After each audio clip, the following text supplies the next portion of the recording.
Assalamualaikum warahmatullahi wabarakatuh.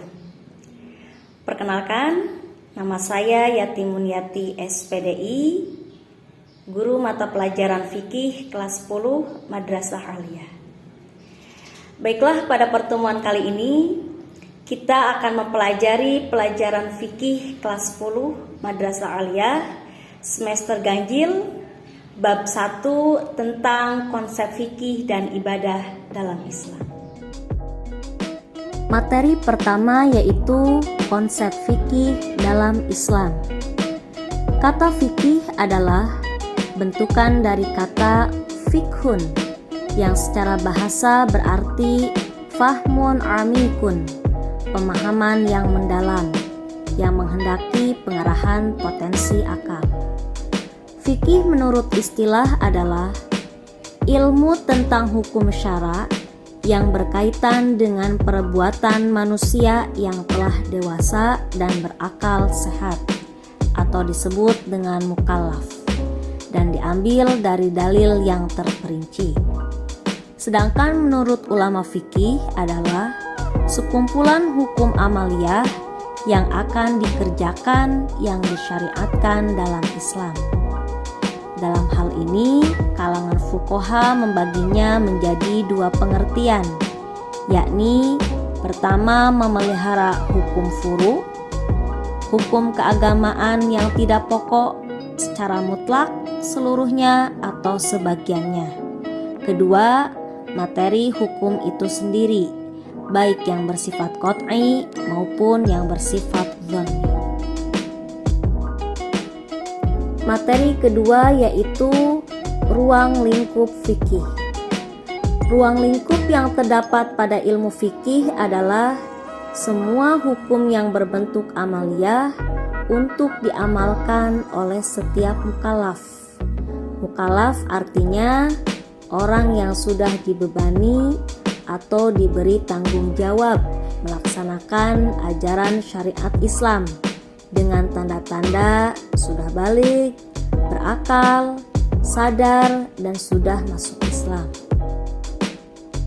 Materi ketiga yaitu perbedaan fikih dengan syariat.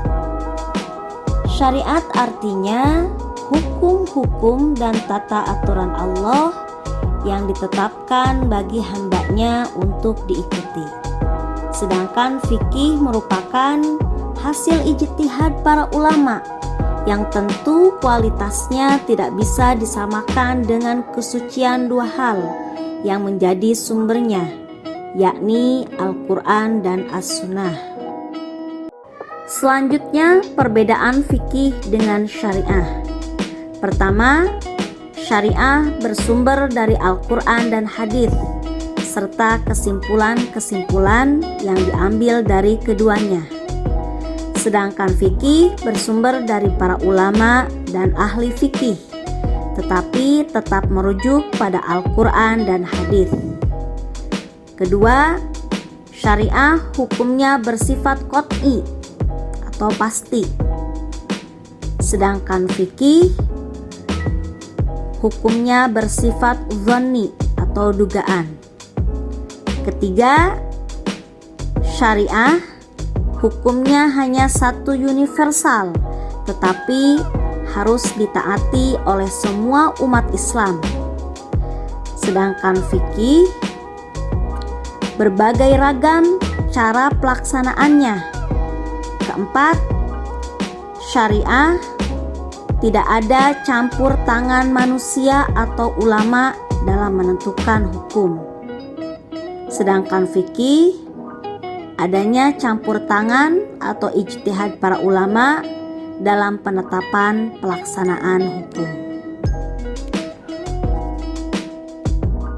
Baiklah, selanjutnya adapun tujuan syariah secara khusus yang lebih dikenal dengan maqasid asy-syariah, yaitu yang pertama, untuk apa? Untuk memelihara agama. Yang kedua, untuk memelihara jiwa. Yang ketiga, memelihara akal. Yang keempat, memelihara keturunan. Yang kelima, memelihara harta. Itulah tujuan syariah atau disebut dengan maqasid asy-syariah. Itulah pertemuan pertama dan kita akan melanjutkan nanti di pertemuan kedua. Di pertemuan kedua nanti kita akan mempelajari pertama ibadah dan karakteristiknya, kedua prinsip-prinsip ibadah, dan yang ketiga tujuan ibadah. Terima kasih. Semoga kita menjadi orang yang berilmu dan orang yang ahli ibadah. Adab seseorang itu lebih baik, lebih berharga daripada emasnya. Wallahul muwaffiq ila aqwamit thoriq. Wassalamualaikum warahmatullahi wabarakatuh.